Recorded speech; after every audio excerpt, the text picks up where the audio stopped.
Hello, good morning and welcome to our latest and frankly most timely Bath Life Business Surgery.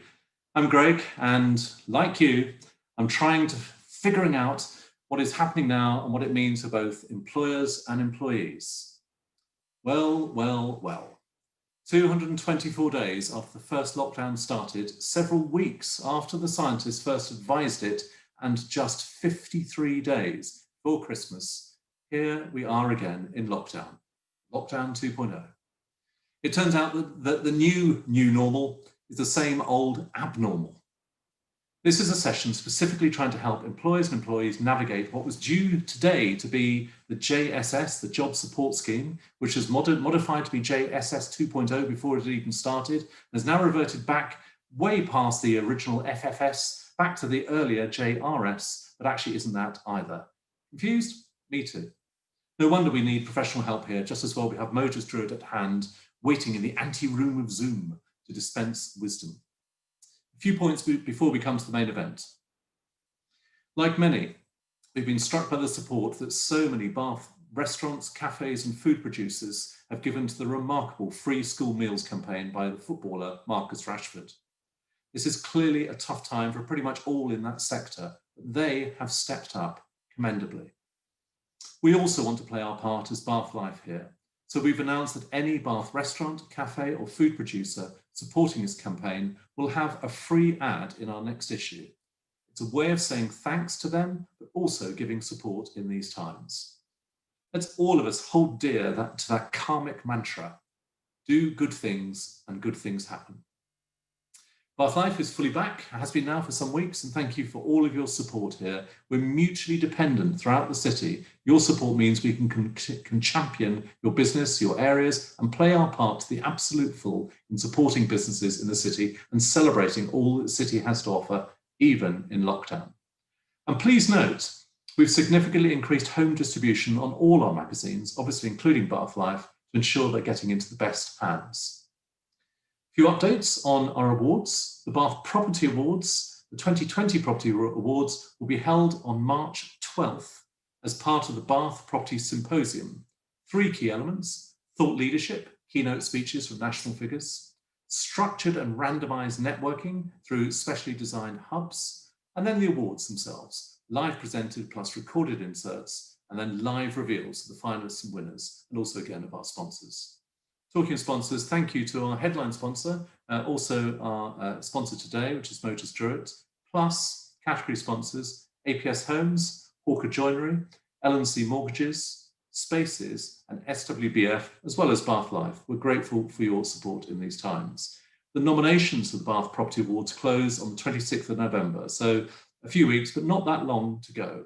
Please enter online for free as ever.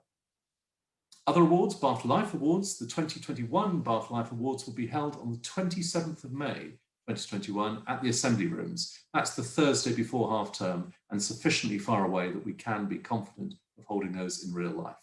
Thanks again to our sponsors here. Headline sponsor, the Royal Crescent Hotel and Spa, plus Apex City of Bath Hotel, Bath Audi, Bath Life, Enlighten Lighting, Marsh Commercial, Novia, Savills, Spaces and Stone King. The nominations will open early in the new year for those. Please talk to us about sponsoring for either, frankly, or both if you fancy. All of us in business need to rebuild our pipelines, create new business opportunities, and get active.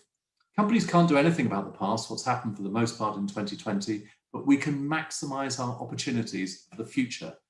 Cutting costs and sitting back won't help generate the business that we all need. Forthcoming clubs and surgeries, look out for the next Bath Life Business Club, Monday the 14th of December, about charities and Christmas. Prior to that, our next business surgery, again with Mogers Drewett, is about the residential market now and in the coming months ahead of that closing of the stamp duty window. That surgery is on Monday the 16th of November, a couple of weeks' time in other words. There's a new initiative which we're announcing today as well, precisely because of Lockdown 2.0. From now, we will be supporting our advertisers on social media. Forgive the tag, but it is tweet out to help out. There you go. Promoting your support for Bath Life. And there's also similar campaigns through Insta and LinkedIn as well as Twitter itself. This is during this lockdown period to help bang the drum on behalf of our advertisers and, of course, to thank them. We'll additionally be sending a special email promoting our advertisers to our full database each issue, again as a thank you, but also as a way of helping build awareness and generate business. Please talk to us about benefiting from the power of our social media and email marketing. Right, to business, and it is a tricky one to interpret, and our two speakers today will have spent some good time over the weekend trying to interpret the latest pronouncement from government, which as yet has very little detail behind it. I'll be interviewing Sean McDonough and Lucy Cotterell from Mogers Drewett on your behalf. Please send your questions using the Q&A button below. You can ask anonymously, and some of this, of course, may be pretty sensitive, will be named or indeed come forward to camera if you would like. This webinar will be available on our Bath Life YouTube channel. Many will access this, of course, which is great. Please share if you think it's useful. Let's bring forward Sean and Lucy. And as they step forward, a quick reminder, Sean is a specialist employment lawyer at Mogers Drewett, working with both employers and employees, all aspects of employer-employment relationship, with a view to protecting employers against the risk of claims, offering advice, support for employees should a dispute arise, provides training for clients also on a wide variety of employment and HR-related matters. And of course, most currently has been very fixated on the furlough and holidays and all else that goes with that. Lucy Cotterell, employment and HR specialist, over 20 years experience in HR, including 9 years at director level for the Regional Further Educational College. Her experience includes responsibility for HR across all different sorts of functions, resourcing, relations, reward and development at both operational and strategic level. With that, good morning to you both. How are you both doing? Good morning. Morning, Greg. Yeah, good, thank you. Busy weekend and busy few days ahead trying to work out what's going on, but yeah, I'm fine, thanks. Yeah, well let's there's two broad areas. There's a number of details, of course. One area is the office, return to work, what it now means and so on. We'll come on to that in a little bit, but the primary focus will of course be on the new furlough scheme, what the rights are for both employers and employees, what it means and so on. Please, everyone, please do come forward with your questions. We've had a sudden surge of interest this morning in people watching. It's one of our larger surgeries. Take this opportunity to get great free expert advice from Sean and Lucy. So how's Mogers Drewett been doing these last few weeks since we've most recently spoken? It's been going really well, to be honest with you, since, you know, I think this and probably reflects right across the profession. So what we thought was going to happen back in March when this all first started hasn't happened, thankfully. So I think as a sector, we've been pretty resilient, which is good. So yeah, we've gradually been getting people back to the office, people becoming more comfortable about being back in the office, seeing their colleagues, understanding the benefits of being back in the office. And now we're going to change that again this week. So, well, let's hear it. I mean, I'm sure it's like many businesses, you probably had a few calls over the weekend, you have a sort of team meeting this morning, no doubt. You're figuring out what you are going to do with your office. On the one hand, government is saying, please work from home if you can. On the others, you've got businesses which are fully capable of being COVID compliant and so on, working in the office. What is your current view from Mogers' point of view about how you will run the business in the coming weeks during this second lockdown? Yeah, I think we're trying, so today and tomorrow, we'll hopefully get some more guidance, official guidance today. We're trying to juggle our, whatever the requirement is to close and have people working at home versus continuing to service clients. Clients throughout, since March, have pretty much consistently sort of continued to opt for remote meetings and those types of things rather than coming into the office. We've had a bit of a heavier trickle over the last few weeks, and we've been out and about seeing clients more. So we're just grappling with those issues. So I think we're going to have, it will be similar to how it was in the first lockdown, but we just need to try and get a handle on what our external messaging is going to be with clients and how flexible we can be to continue to meet that need, really. I don't want to preempt your prognostications, which I'm sure will all be in place by, I don't know, close of play tomorrow, certainly Wednesday. But what is your expectation? What would you like to say, to clients currently, and indeed your team? I think the team, we will, my expectation is we will operate on a skeleton basis across our offices. We will see clients by Zoom and MS Teams and those types of things. We will have home visits as we're allowed to. We had the benefit of being able to meet clients outside when the weather was nice. So, perhaps not so much this time around, but we will do those types of things. We may be able to operate certain appointments in the office, but we need to just see how it goes over the next few days.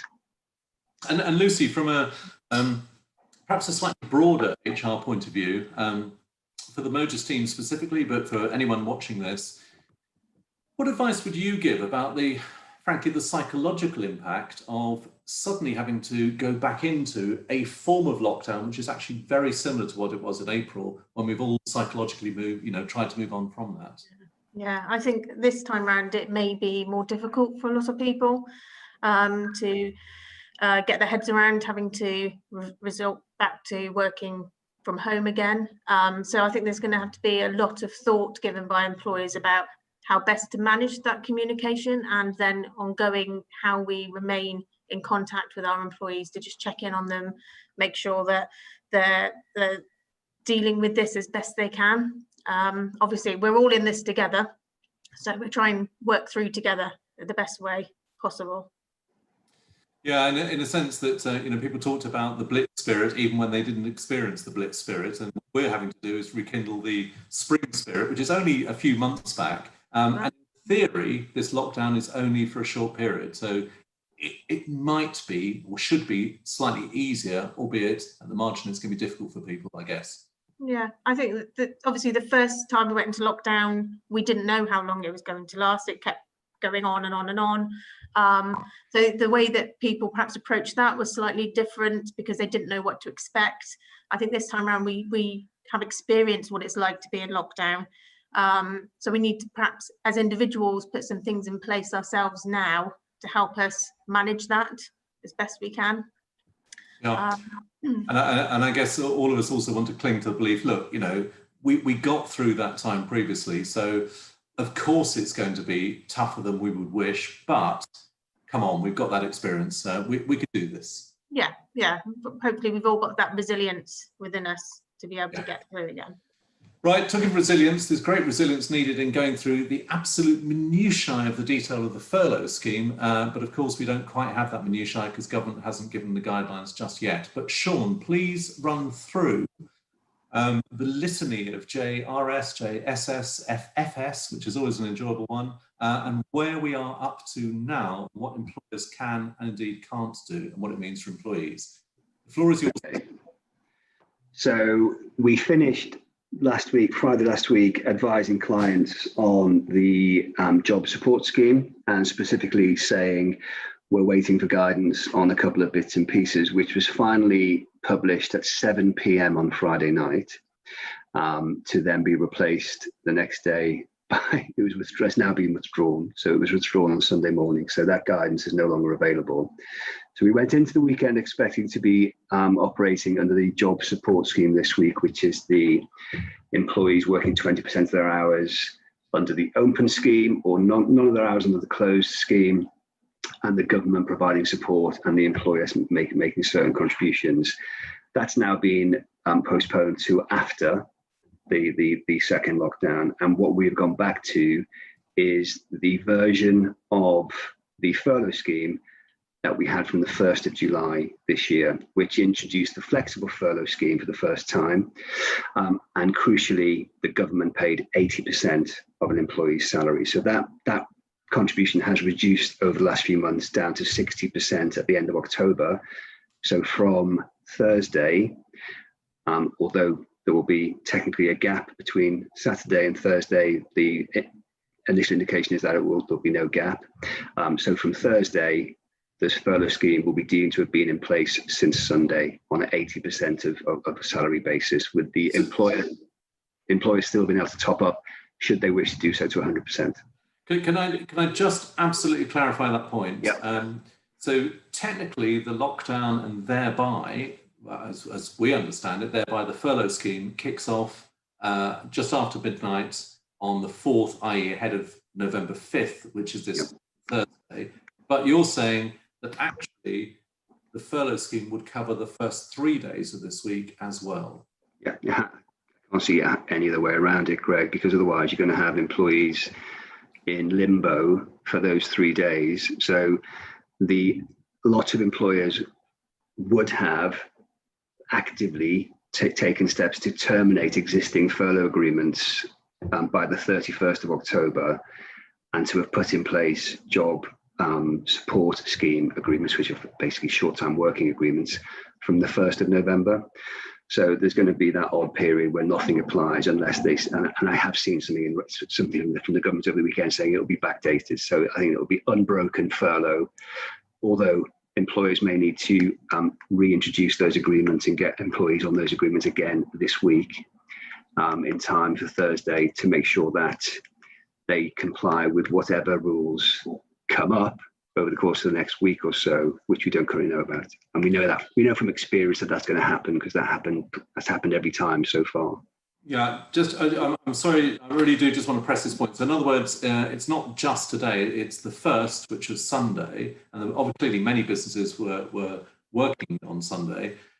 If people have worked Sunday, Monday, Tuesday, Wednesday, and then are due to be furloughed Thursday onwards, could a business claim that they were furloughed or would have been furloughed from the 1st, even if in practice they worked?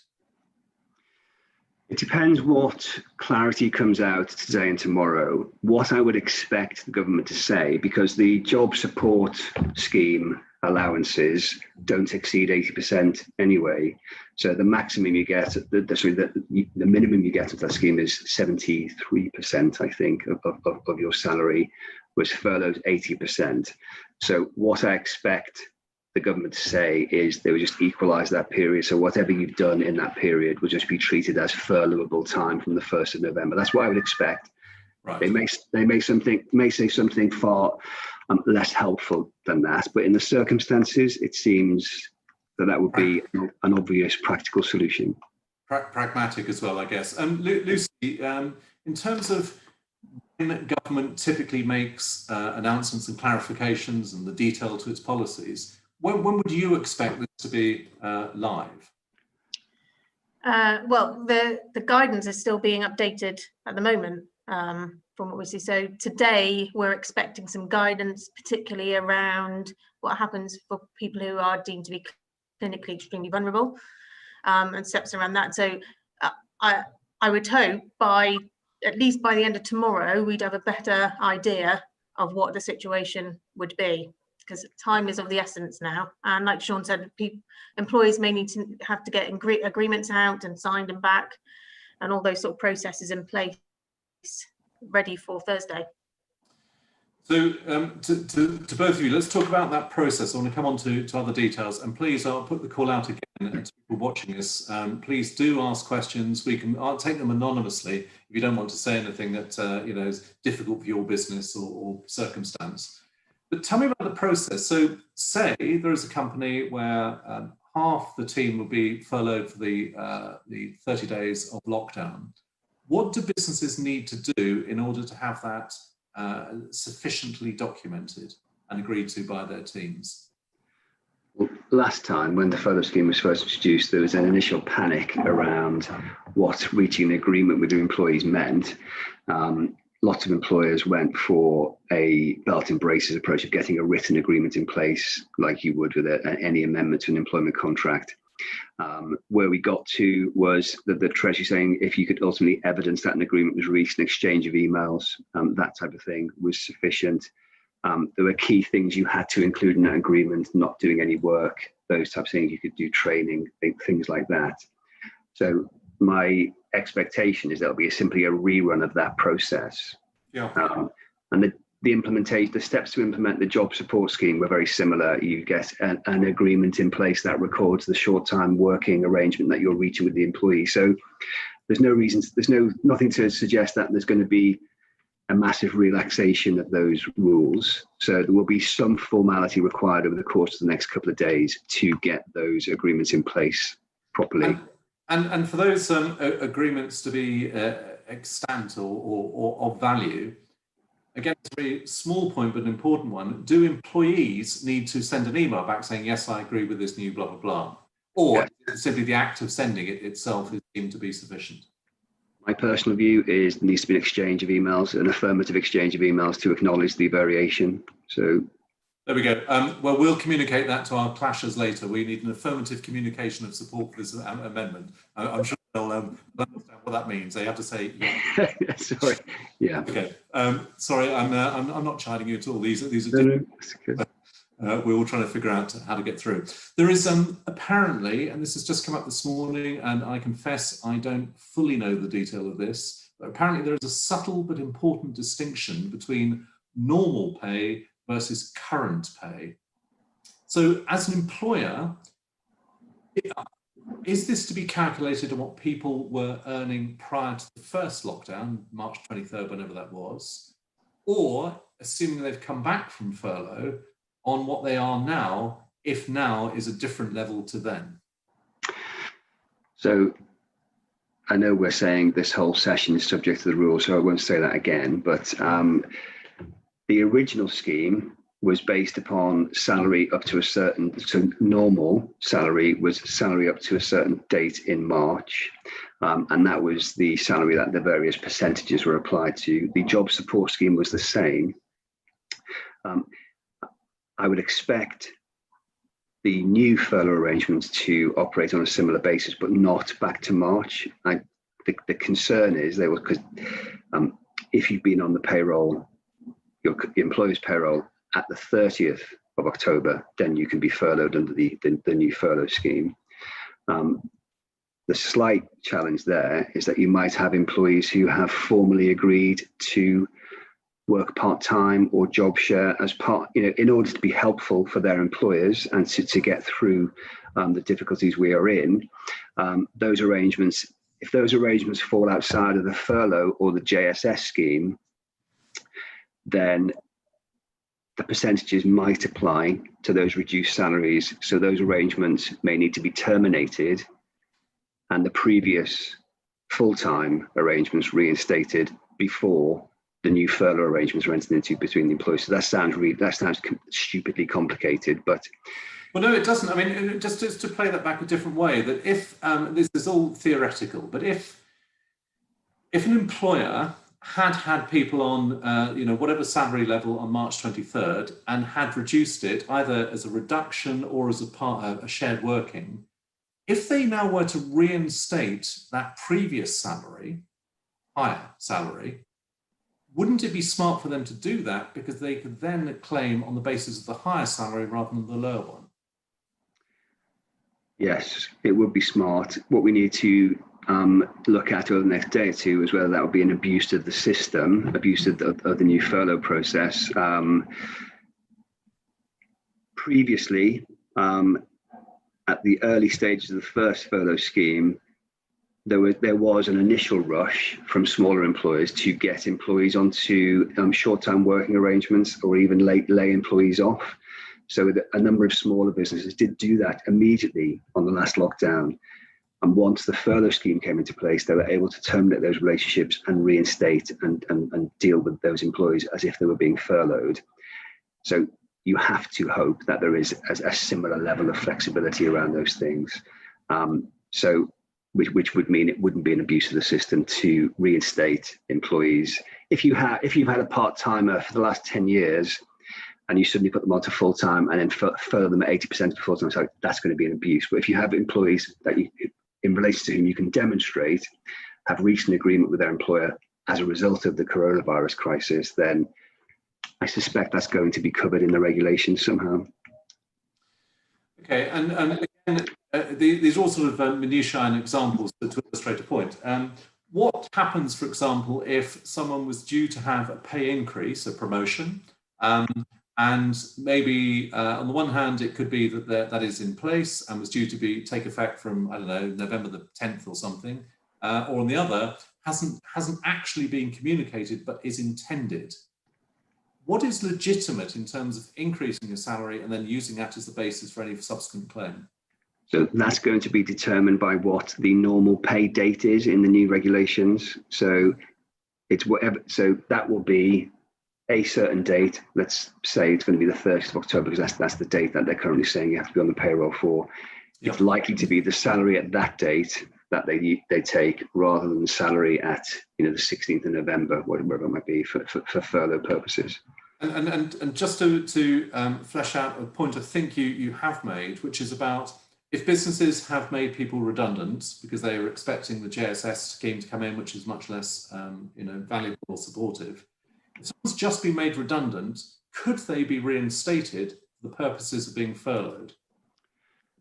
Potentially, because again, we have experience from last time where that was appropriate. So because I should have checked before we started this, but I can't remember what the RTI date was for last time. I think it was the 23rd of March. That's the date I have in my mind. Certainly when lockdown was officially announced. So it might have been a little bit earlier than that. So yes, the employees, you were able to bring employees back if they'd been on your, it was the 28th of February. It was the 20th of Feb.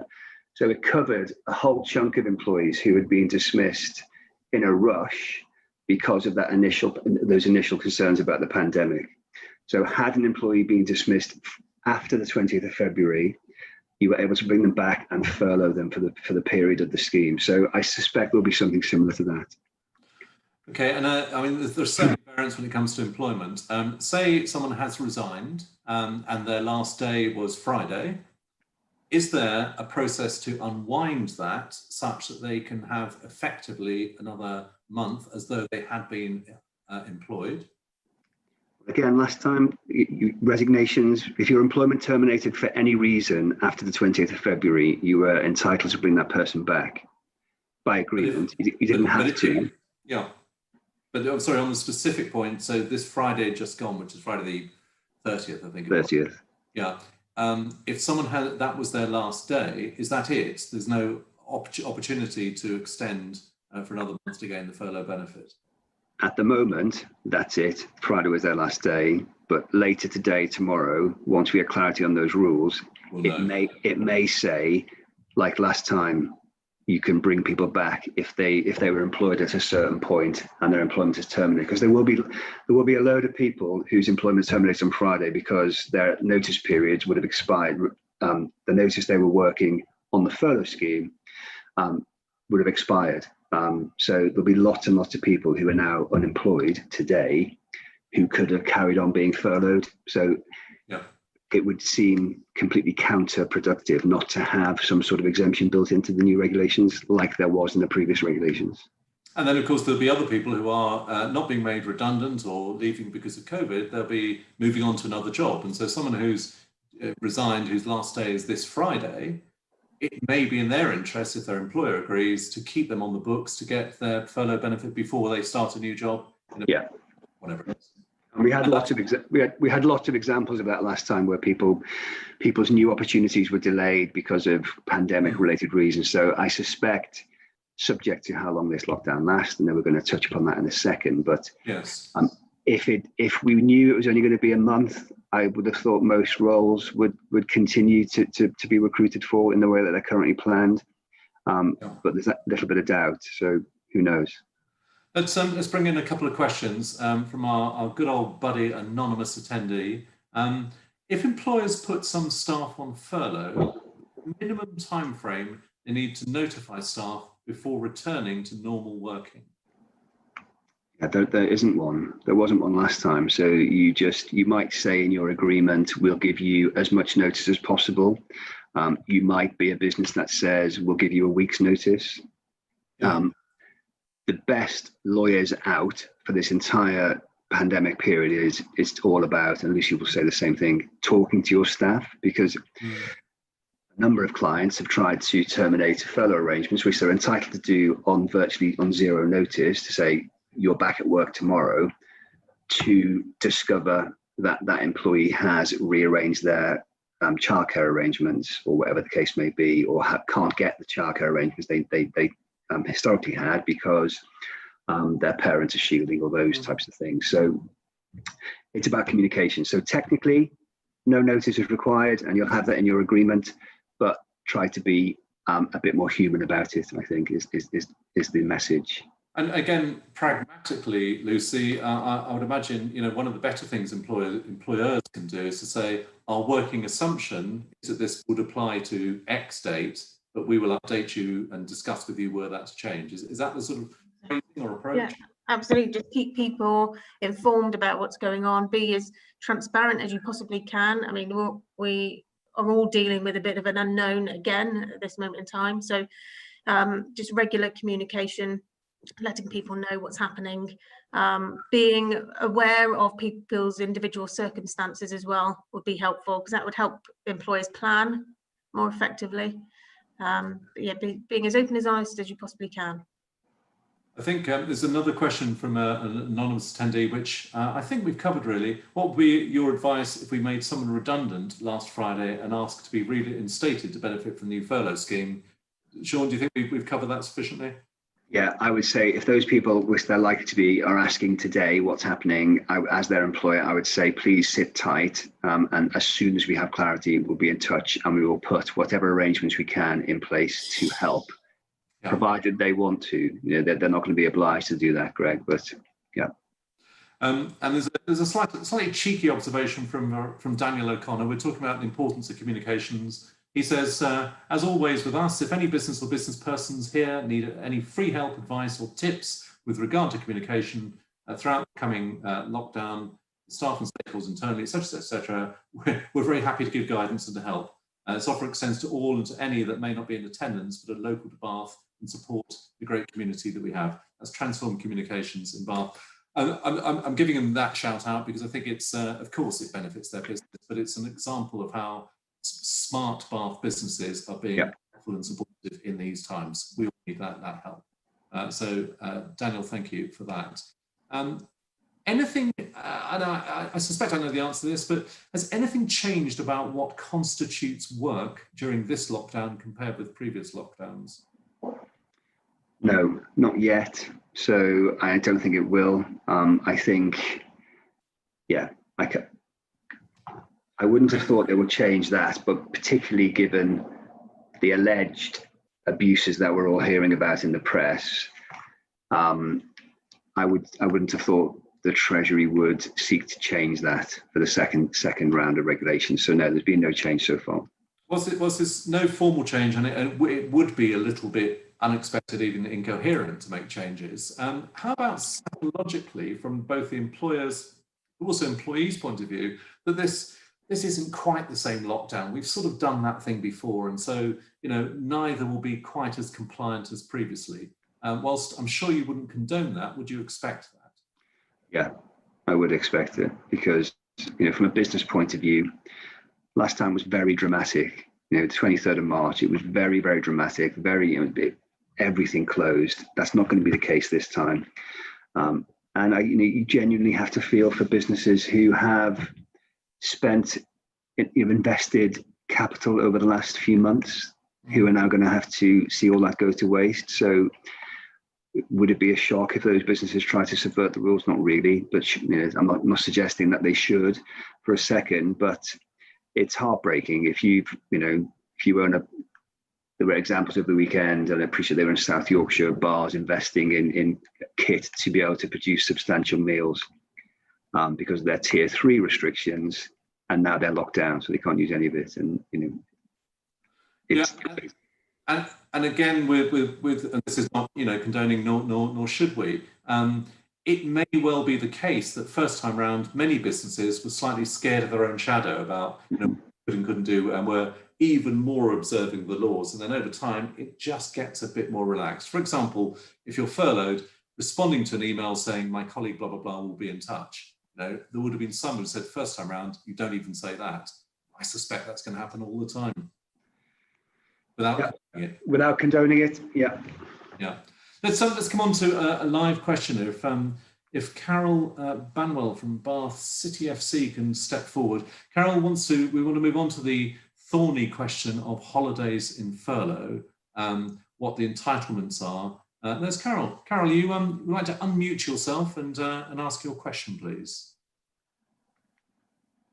Or not. There you go.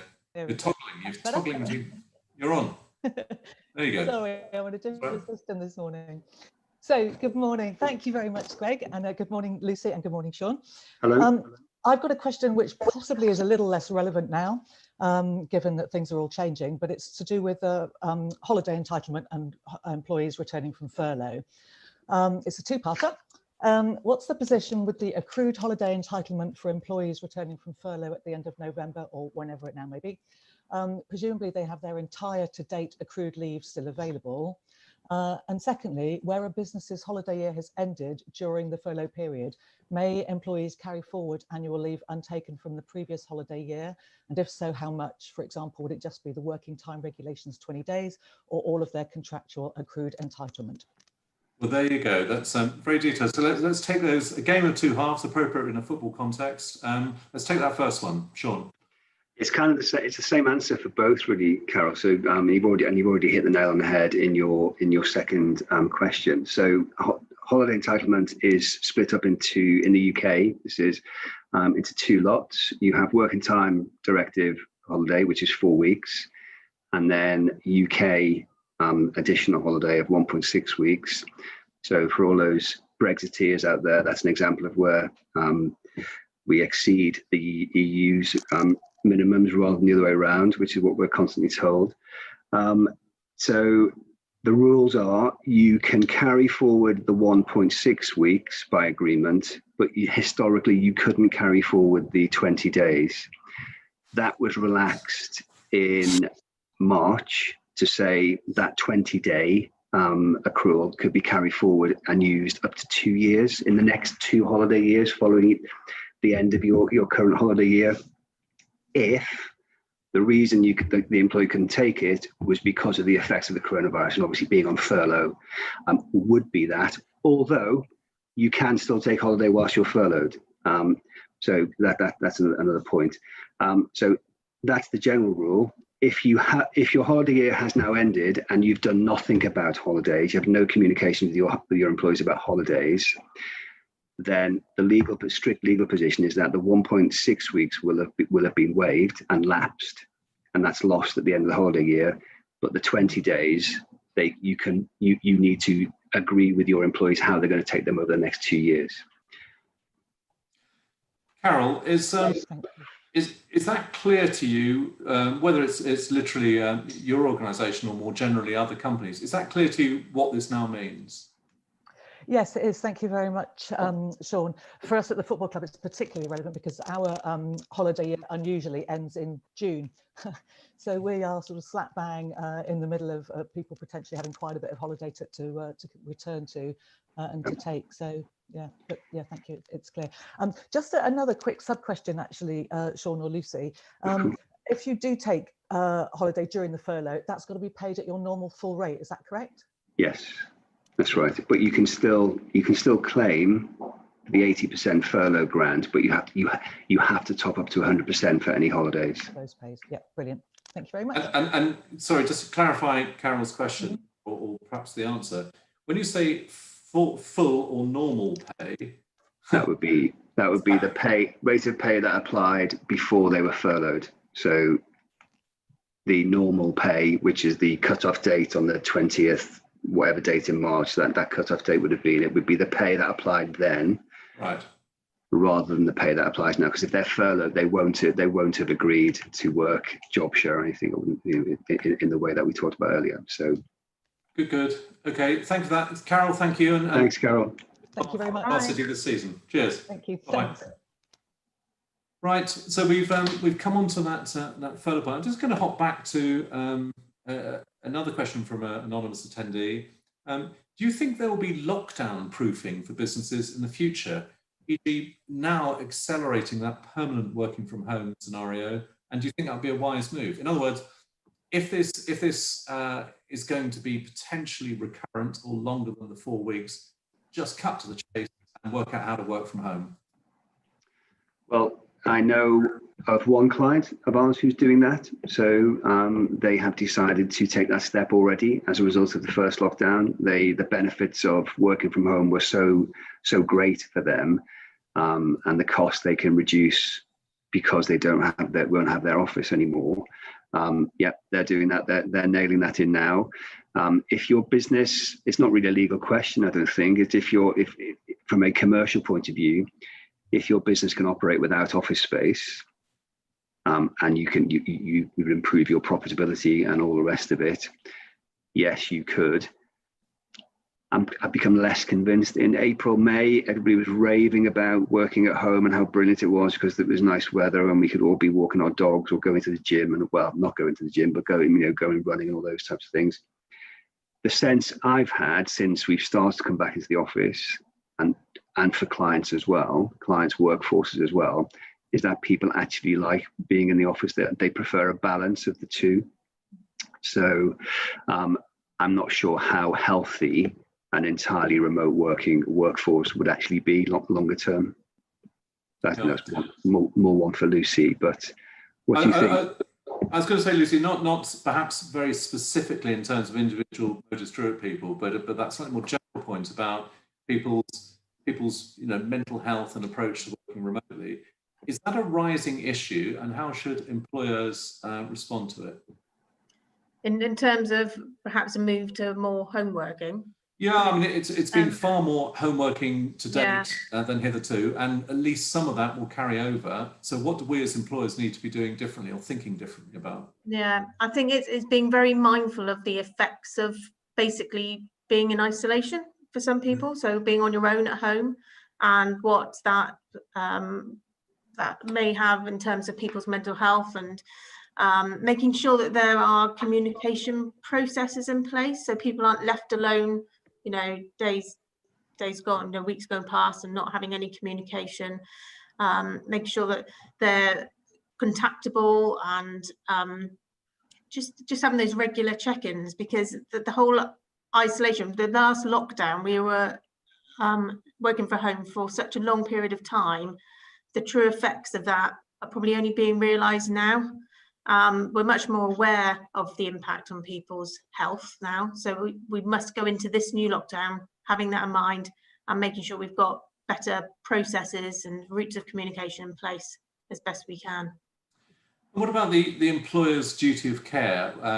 I'm sure all employers are fully familiar with it when it comes to the physical workplace. It's tangible, it's in front of them, there are guidelines, etc. But what about their duty of care when it comes to people working from home, whether it's their chair, their computer, their light, all the good stuff? Yeah, there's still a duty of care to your employees if they're working from home. So risk assessments are a key part of that process, making sure that people have got adequate equipment and resources like you've just suggested, but also all those intangible things. So the communication, I'll say again, but meetings are available, information's available to people are being kept in contact. It's all those extra things as well, and talking about working hours, and things like that, and making sure everybody is safe within their workplace at home as well. But we've talked quite a bit about the practicalities that law is governance is one thing, interpretation of law is your specialism, both of you. But for business owners, there's practicalities. Say, for example, you've got 30, 50 people working from home. Is it incumbent upon us to do a risk assessment of every single person's domestic working environment? I think you would do a risk assessment overall initially, making sure that there are certain things in place for everybody. So have they got the right desk? Are they able to sit comfortably in their homes hours on end whilst working? Some things that employers aren't going to be able to change. If you're sitting in a one-bed flat, we need to be a bit mindful about what we can provide and what is reasonable. But there may be certain individuals where you need to assess a bit more individually. So you might need to have more conversations with those people. Yeah, I mean, there will be, many businesses, I'm sure, with younger workforce who are in, multi-tenancy houses, or whatever, or flats, and they're working in their bedroom and they're sitting cross-legged on their bed. About as far away from sitting at a desk. Yet, as an employer, that's the same working times as in the office. What should we be doing in that circumstance? Well, some of our clients have invested in some pieces of furniture, the sort of space-saving furniture, flat pack type desks, those sorts of things. So you still have the ability to put your laptop on a piece of furniture, so you're not sitting there with it on your lap. Making sure your staff are taking regular breaks as well. Encouraging them to get outside and take some exercise. All those sorts of things, I think, are going to help people during this time.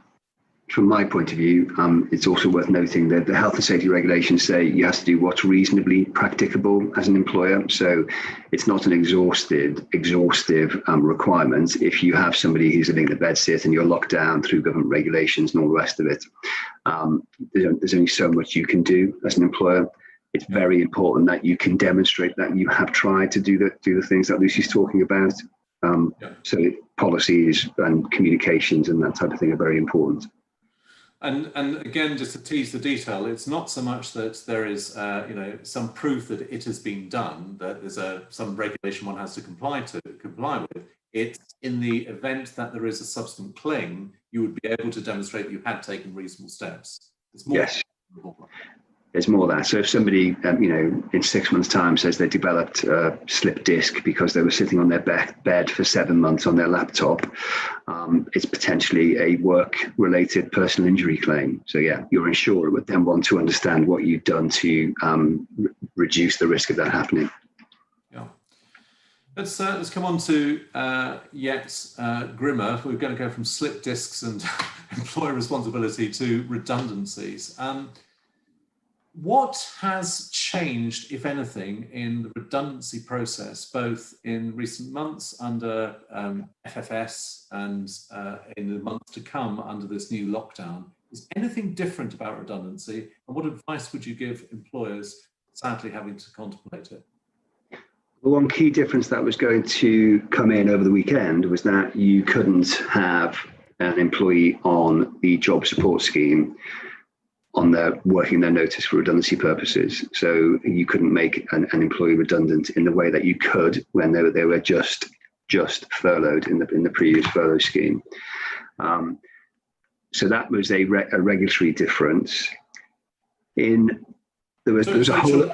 Sean, I'm not sure I quite understand it. Is that effectively saying that with the reintroduction of a version of furlough, redundancy is now more likely, or possible at least, than it would have been under JSS? Potentially, if that rule, because in the previous furlough scheme, you could make somebody redundant and they could work their notice, because furlough grants were expressed in the regulations as needing to be used to pay wages during the coronavirus crisis. That was interpreted as being allowing an employer to pay somebody's notice period, not using that money to then pay redundancy payments themselves, but you could have somebody working their notice period on furlough. The JSS said you couldn't do that. I am assuming the new furlough arrangements that come into force today or on Thursday will go back to the previous arrangement, but we don't know yet. So that feels like a real sort of wrinkle in the universe, that this new, which I think most people, we certainly felt it was a good move to reinstate furlough on Saturday evening. Byproduct, paradoxically, it actually makes redundancy more likely. Yeah, may do. If that wrinkle doesn't get ironed out today and tomorrow, then employers are going to, We're closer now to the jobs, what's it called? The job retention scheme bonus payment date. So that might create a bit more balance. I personally can't see that being enough to discourage employers from making redundancies, but it may be that the new furlough arrangements, you can't have people working their notice because it was so close to JSS, that they may resolve that in the rules. But so go on. Sorry. But from a general point of view, there's been no real change to the way you implement a redundancy process and the decisions you have to make as an employer. The one sort of emotional difference is that there has been quite a strong reaction between furloughed and non-furloughed employees during those processes. So lots of employees who weren't furloughed and who perceived themselves to have worked very hard during the period to date have reacted very badly when somebody who's been on furlough since March, for example, isn't selected for redundancy. But legally, I think it's a mistake to assume you can make the furloughed employee redundant over a non-furloughed employee. So it's very easy to assess performance, including the last 7 months, which of course would give a massively skewed view of your workforce.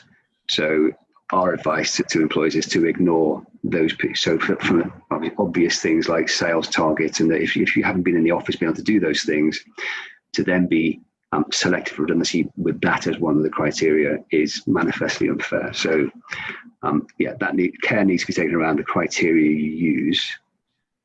Yeah, so that's an abiding feature of all redundancy approach, which is transparency and fairness, that irrespective of whether someone has or hasn't worked during the period, you have to be sort of blind to that and take an overview of someone's capability compared with someone else's. You do. Whereas previously, those types of performance indicators, if you hadn't performed as well as a colleague because of a disability-related reason or because you've been on maternity leave, then there are very obvious reasons why you discount that period. But that's not that. There's no, other than general fairness, there is no other statutory reason why you would discount that period. But we say that you should. Right. We've hopped through all the acronyms from FFS to JRS to JSS, JSS 2.0, etc., etc. You just touched on another one, which is JRB, the Job Retention Bonus. Yeah. You just outline what that is, why it exists, and give your thoughts about whether it still will remain for end of January or whatever its date is. What's your take? So the JRS was introduced to try to prevent employers making employees who had been furloughed redundant at the end of the furlough scheme. And the scheme operates such that if you have one of those, for every one of those employees who were furloughed and who are still employed at the 31st of January 21, even though you can then dismiss them immediately on the 1st of February 21, if you were minded to, you get £1,000 bonus payment from HMRC. And there's a portal to make those claims. There's a six week claim period starting on the 1st of Feb. So that's how that works. Very simply, the employee has to have earned, I think, £525 a month minimum payment. There's a minimum amount of salary they have to earn to qualify. But that's it in a nutshell. Has it prevented redundancies? No, I don't think it has. Will it prevent redundancies this time? Maybe. There's a slightly better chance this time because the new furlough scheme is more generous than the job support scheme. If the lockdown continues, furlough is almost certainly will continue. So there's a slightly greater incentive not to make redundancies this time around. So there may be an incentive. Will it still be in place in January? I think so. Unless, God forbid, the lockdown, where it comes 31st of January and we're still locked down. So I would have, if the furlough scheme ends between now and the end of January, I would have thought the job support scheme bonus, the job retention bonus scheme will stay in place. Right. As ever, like so many of your comments and Lucy's comments today, all of this is caveated. One, because you haven't had the guidance just yet, and two, because the situation changes. If it changes so profoundly between close of play Friday and 7 o'clock Saturday, it's madness, isn't it? Yeah, what is going to happen on Jan 31st is pretty remote. This is a personal take, and I'm sure this would not be a Mogers perspective because no one knows. What is both of your personal takes on the lockdown currently intended to be December 2nd? Do you think it will ease at that point, or would you expect it to be extended? So it's my personal view, which is based upon the way the government has behaved over the last 7 months. My personal view now over the weekend is that it will continue beyond the 2nd of December. So they're prepared for it to be extended. And I think that's how this government appears to operate. So everything's leaked to death, and then it's implemented. So I suspect it will be extended. And I'm not a doctor, and don't sit on sage, but I don't quite understand how the numbers will reduce sufficiently with schools and colleges being open. Not that I'm for a second suggesting otherwise, because I think it'd be dreadful for schools and universities to close. But I don't understand it sufficiently to be able to see how the numbers drop materially over the next 4 weeks.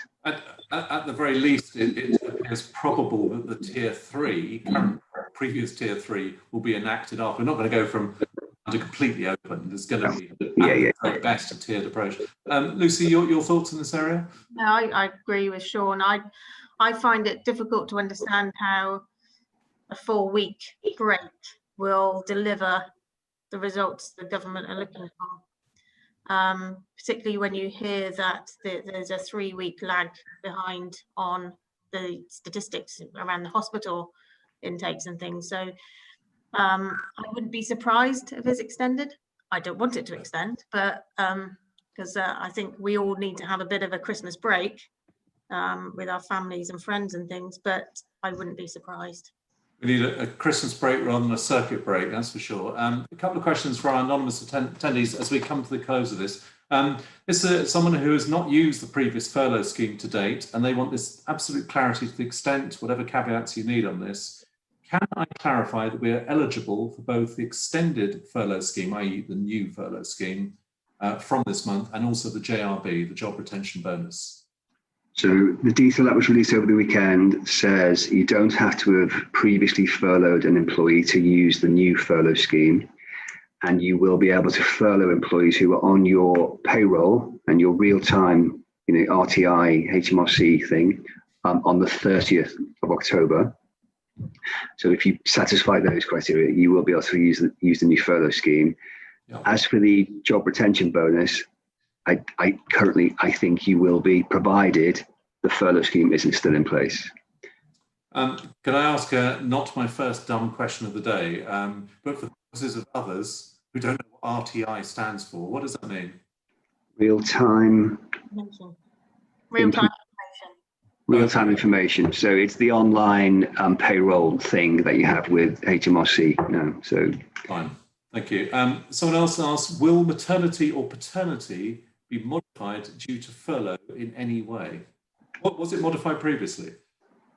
I just saw that question. I sat here for 30 seconds thinking it wasn't modified last time, I don't think. So it didn't change last time. No. So very unlikely this time. I think we did have somebody on maternity leave who was gone on maternity leave. There was an impact on your statutory maternity pay calculation, which I think, Lucy, would have been applied against a furloughed versus a non-furloughed salary.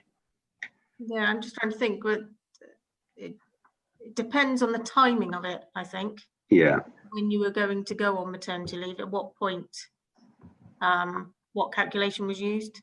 We'd have to check that out, I think. Yeah, there may be a timing point in relation to your calculation for statutory maternity pay, but we'd have to look at that offline. But happy to look at that for somebody, Greg. So I'm sure so. And anyone else, please do avail yourself of Lucy or Sean via the Mogers website. You can get hold of them, if not via us, because we all need this help. One last question to you both. It's a general one, really. Are there any other top tips in employment and HR law currently for businesses watching us today, which we haven't covered so far? Top tips. I think communicate like you've never communicated before. So, because people really need it now, and it's very difficult for everybody, whether you're a business owner, whether you're a manager in a business, whether you're an employee. It's a very, very difficult time, and it's very easy to assume that people don't need to be communicated with. I saw a great LinkedIn video a few weeks ago talking about how normal it is for us all to feel the way that we're feeling. And I think it's useful. Communication can be an opportunity to remind your staff that actually currently it's very normal to feel that everything's awful and things are dreadful, and you might be stressed and worried and anxious and all the rest of it, but that's a normal thing to think, given what we've all been through. So communications around those mental health issues, I think, is really, really important. Yeah. Lucy, I'm sure you'd concur with that, but I do. anything else? As I mentioned before, we're all in this together, so nobody should feel alone in this. We're in it together. We're in it together. We need to communicate. We need to navigate. We need to understand. And I think also, as far as we can, we also need the stand back point, which says that we did, in all our different ways, manage to get through that lockdown period. Of course, there were some form of casualty one way or another during that process. It is a very sad and tough time. Resilience and ingenuity and cleverness shown by Bath people, Bath businesses, is actually quite humbling. And although we are now faced unexpectedly, unwantedly, with a further 4 weeks, quite possibly longer, that wellspring of resilience absolutely remains. But yes, for all employers watching, us included completely, we need to be talking with our teams and helping pilot them through it and being mindful of what they're going through. From all of us today, to Mogers Drewett, to Sean and to Lucy, for your wisdom. Thank you for your time and your questions. We've had a lot of questions. I hope we've been able to take all of them. Please look out for our next Bath Life Business Club. The club is on December 14th, about charities and Christmas, which will be timely, if nothing else. And then on November 16th, so 2 weeks today, a business surgery on residential property, and that's again with Mogers Drewett. If your company has professional advice in any area of business that can help others, such as we've had in absolute spades today, please do get in touch, because we all need help navigating through these times. Join in the awards. It might sound a slightly light point to which to end, but it is really important that we will all benefit from coming together, whether it's nominating our businesses, sponsoring or attending, whether that's actually or virtually. Thank you again for all your time and questions today. This has been a Media Clash production, and this has been our latest Bath Live Business Surgery. Thank you. Bath together. Thanks, Greg. Thank you. Thank you. Bye. Bye-bye.